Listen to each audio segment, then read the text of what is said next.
Hello students, in the previous class we had discussed the steps for population mean, the test for population mean. Here today we'll discuss the one example for it. So the first example is a sample of 100 students is chosen from a large group of students. Okay, so there are a large group of students. The large group of students is not told here, so maybe there is some really big number, but from that a sample of 100 students is taken. Okay, the average height of these students is 162 centimeter. Okay, and the standard deviation is 8 centimeter. At 5% level of significance, can we reasonably assume that the average height of large group of students is 160 centimeter? So here the question, we have to follow the steps for the test of population mean. We have to follow the steps and we have to proceed. So given what and all is given here, a sample size is given. What is our sample size from this problem? It is 100. So n is 100, and what is the test statistic? The x bar, the mean, the sample statistic is 162. The average height of the students is 162 centimeters. So x bar is 162. And what is the sample standard deviation? 8 centimeter. And nu, and the null hypothesis that we have to assume, the value of nu is 160, because there they were asking, can we reasonably assume that the average height of large students is 160 centimeter? That is basically a null hypothesis. So we are saying, can we reasonably assume? So that will be our null hypothesis value, 160. And alpha, the level of significance, is given to be 5%. So these are the values that is given to us. So now what is the first step in the test of a population mean test? First we have to construct our null hypothesis. So what will be our null hypothesis? H naught colon, we have to write, we can reasonably assume that the average height of large students is 160 centimeter. That is nu equals 160 centimeter. So we are taking null hypothesis as we can reasonably assume. So what will be our alternative hypothesis? We cannot reasonably assume. We are saying that we cannot say that the average height of the large group of students is also 160 centimeter. Okay, so null hypothesis is nu equals 160, and alternative hypothesis will be nu is not equal to 160 centimeter. And now what is this nu is not equal to? This will become a two-tailed test, right? So now we constructed, so the first step and second step is done, that is constructing of null hypothesis, and according to the null hypothesis we have chosen what kind of alternative hypothesis we need. Here we have taken it to be two-tailed test. Okay, that is, here they have asked it can be, here we are saying we cannot reasonably assume.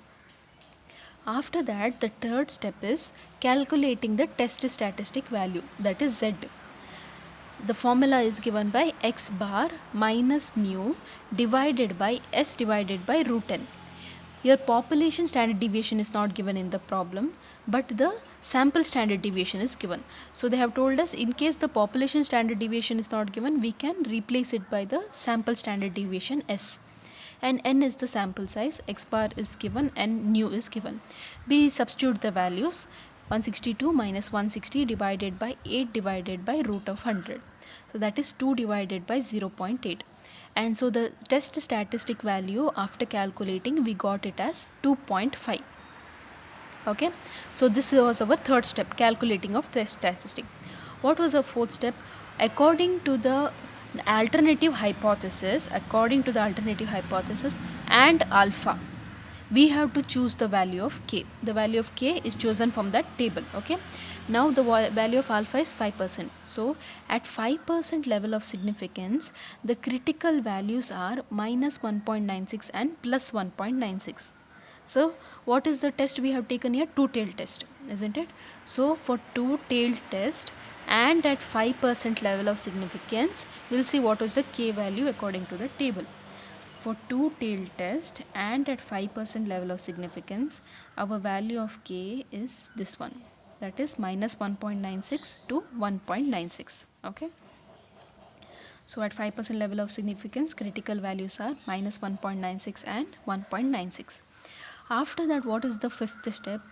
We have to check whether this test statistic value calculated lies in this region or not. Okay, so we see that graph. This will be the acceptance region and this will be our rejection region, these two, since it is two-tailed test. And what is this? Here it will be 1.96 and here it will be 1.96. Minus 1.96, that is minus k, and this will be the value of k. So if the value, the test statistic value calculated, we got here as 2.5. If that 2.5 lies in this acceptance region, then H0 will be accepted, otherwise H0 will be rejected. So the calculated test statistic value is 2.5 and 2.5 comes after 1.96. It will come after 1.96.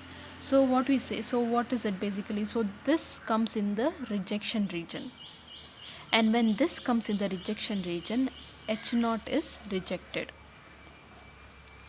Since the calculated Z value lies in the rejection region, because see now here it is minus k, here it is k, and 2.5 comes somewhere after 1.96, somewhere here. So it comes in the rejection region. So therefore, since the Z calculated value lies in the rejection region, H0 is rejected.